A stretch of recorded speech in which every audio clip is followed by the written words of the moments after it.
What if I told you that who and what you are extends far beyond your body and your mind? What if I told you that who and what you are is fundamental to reality itself? Then how come I'm not aware of it? How come I experience myself to be a separate human? If I'm universal consciousness, like the title says, then how come I look separate? How come I don't see it? How come I don't perceive myself to be that right now? There's a lot of good reasons as to why we perceive reality in the ways that we do. And one of the most common, basically probably the most common point of view for human beings is to view reality through the lens of duality or separation. Basically, this just means that reality is two. Reality is multiple rather than everything being the same source. Everything ultimately being the same thing, which is consciousness. How come we don't see it like that? How come reality looks like a collection of all these things that are totally separate and distinct from each other and having their own individual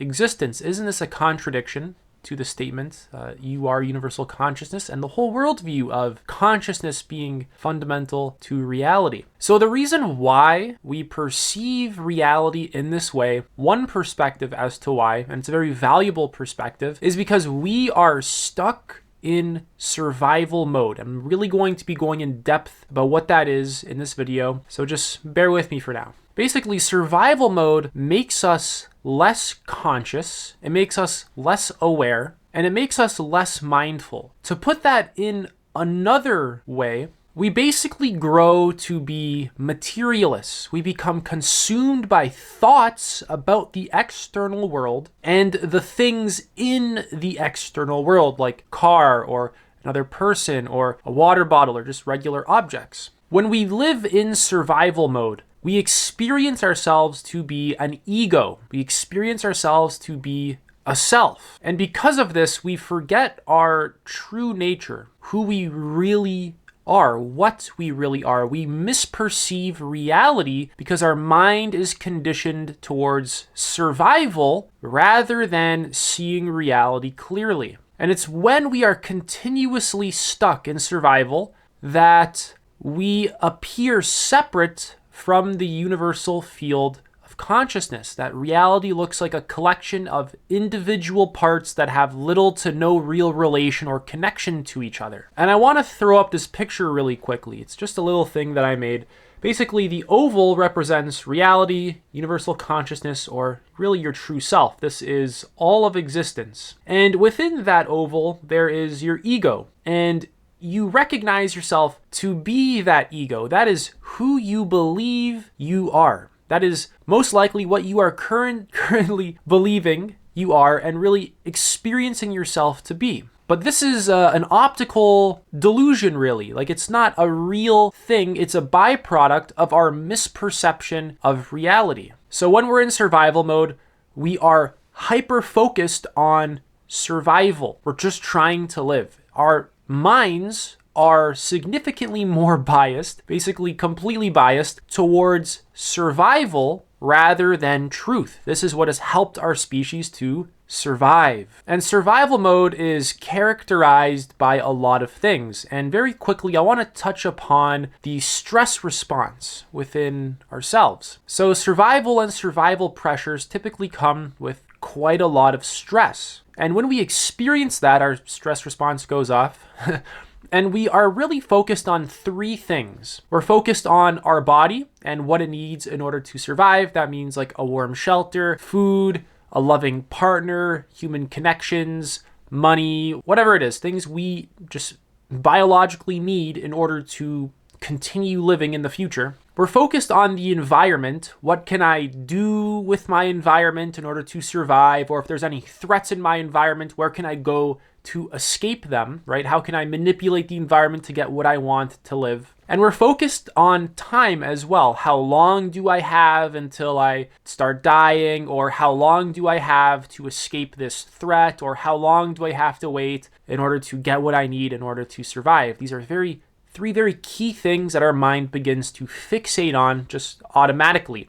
It doesn't start fixating on like what is the nature of reality because we're too focused on just surviving. And the more we live by being impacted by stress and just survival mode, the more our ego becomes our identity, the more that like chemical rush of stress becomes our sense of who and what we are. So I have some bullet points that I want to run through about what survival mode is, and it's actually far more complicated than what I'm going to say in this video. I can talk about it for like 2 hours straight, but I want to give you a taste of what survival is, so you can just kind of begin to start thinking about it. And I'm going to make a lot of other videos about this in the future, but for now, survival mode is fight, flight, freeze, forcing outcomes. It's remaining stuck in your lower needs, and I'm going to talk about human needs very shortly. I'll give you a better explanation of that very shortly. Survival mode is contraction and tension, typically through stress, fear,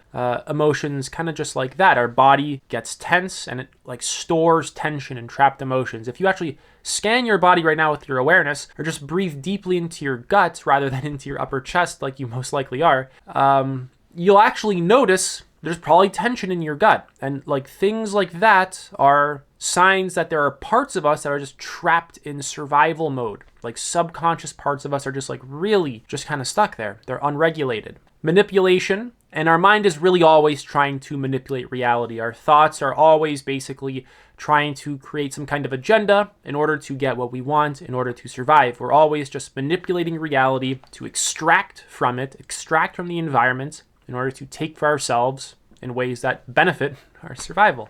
Next is reactivity, and everyone gets reactive to things that aren't actually very threatening, right? We can get reactive towards things that are threatening, but people will say things to us or do things that aren't actually threatening to our survival, and we'll start unconsciously reacting as though our survival is being threatened. Closed-mindedness, and using closed-mindedness to just like defend yourself, and dogma and ideology, being very stuck in a particular mental framework and not being able to move outside of that framework. Some examples of mental frameworks are atheism, Christianity, all basically religions, all political points of view, all sort of branches of science, right? Biology is one point of view, physics is another point of view, chemistry is another point of view. Spiritual techniques can be points of view as well. Being too stuck within any particular one and not having the flexibility to jump between these paradigms is a byproduct of being in survival mode. So survival is quite a lot. Survival also has a lot to do with micro habits that we're doing, like little things that we do in order to like feel better.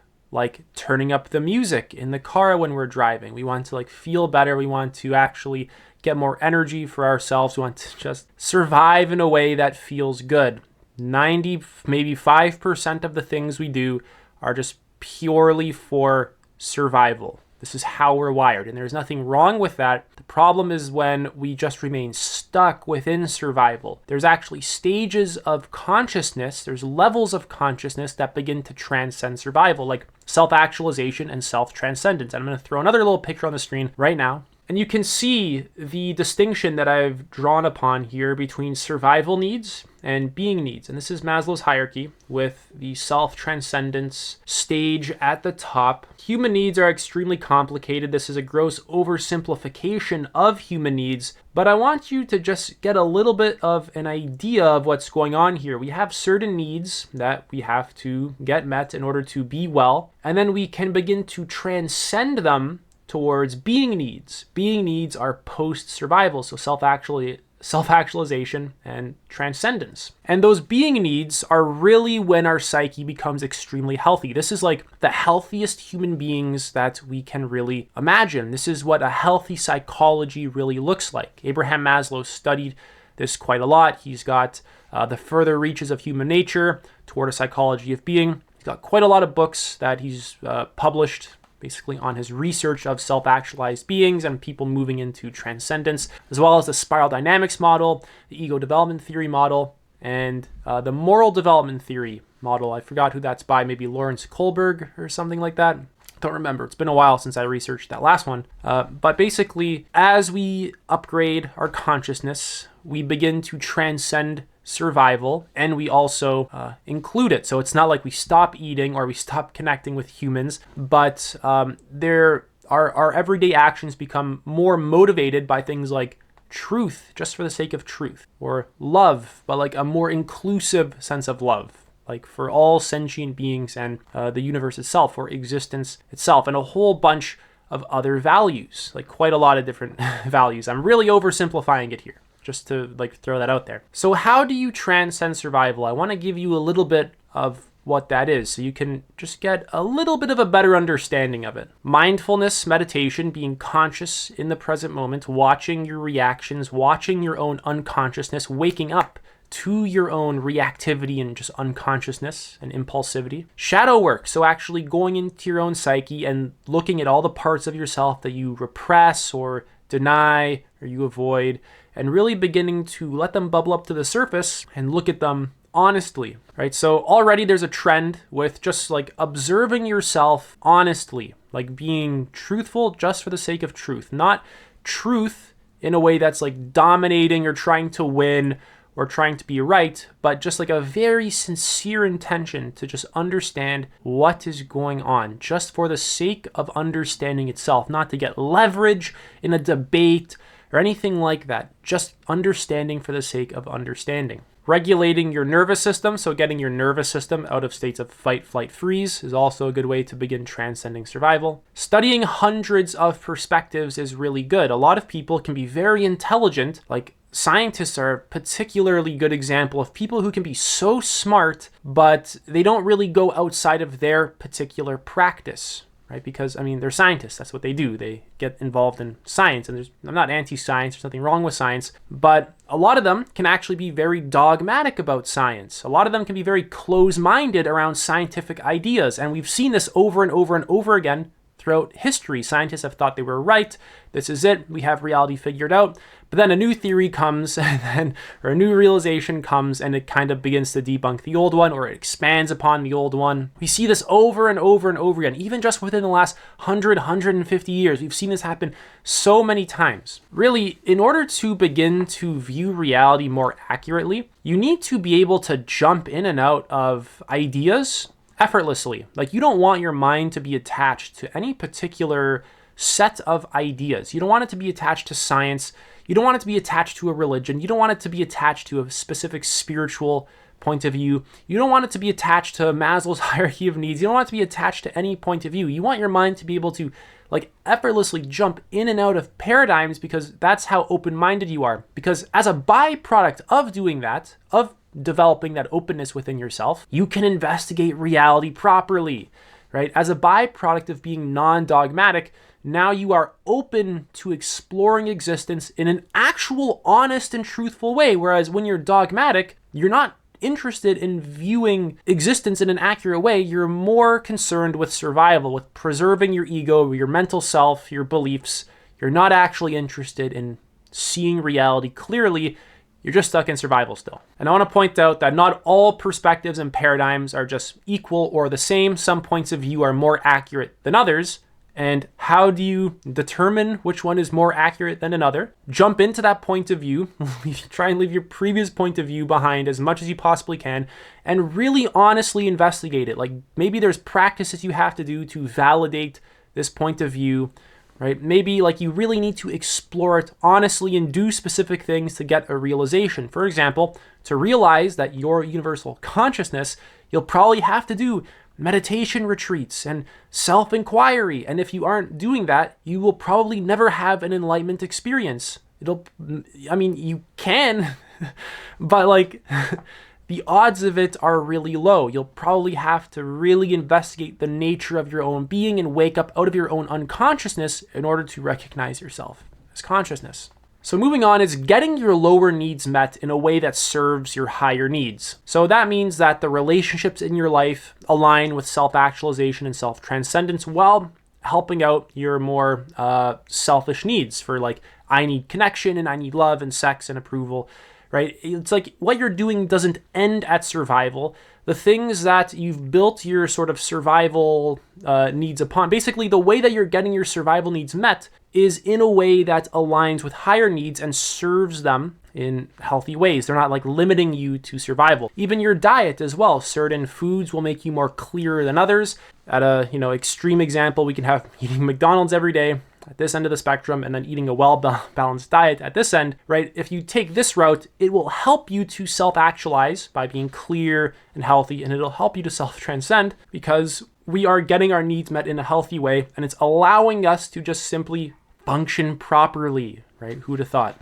Next is being aware of yourself and letting go. This kind of just ties into mindfulness meditation, being in your body, noticing tension, noticing attachments to beliefs, noticing thoughts, just being able to be aware and let go. So kind of living in a less attached state, basically. Living in a state where you are not nearly as attached to your personal ego, right? To your identity, to your beliefs, to whatever it is. You're able to just be aware, process, and let go. You're more in a sense of flow with life rather than resistance and struggle against it. And the next one is being open to change and growth, right? Human consciousness is always evolving, and if we aren't open to that evolution, how are we going to raise our consciousness? How are we going to transcend survival? We're not. We're going to remain stuck within lower needs. So this stuff is very realistic. This stuff is very practical. You can actually do it for yourself. I've done it. I've realized my nature. You actually can as well. There's nothing preventing you from doing it. There's nothing stopping you. Some of the best things you can do for yourself are meditation retreats and self-inquiry. Like if you were to actually do a 10-day Vipassana retreat, and you'll probably have to do a few. It's only a matter of time before you most likely have some kind of breakthrough into the nature of reality. You have to do it with a very sincere intention. Like I said, in order to recognize yourself as universal consciousness, you have to have a very sincere intention. You have to want truth for the sake of truth. That's it for this video. I'm offering one-to-one coaching. You can book a free call. Link is in the description. Take it easy.